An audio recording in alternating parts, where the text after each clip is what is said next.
How to create an Amazon Flex account in Canada.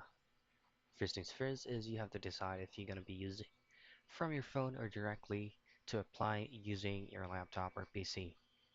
Now, if you're using your laptop or PC, just head over to your preferred web browser and head directly to flex.amazon.ca.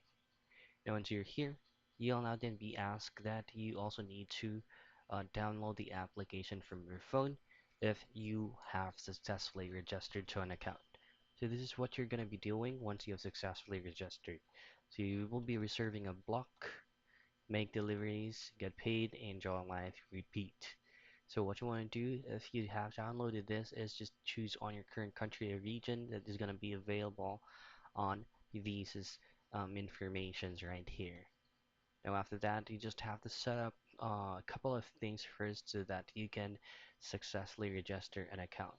So this is going to be all the requirements necessary for you to be able to register it without any problems. So once you have all of these requirements, then you can register using the application in no time. And that's pretty much it. It's how you create an account or register an account with Amazon Flex on Canada.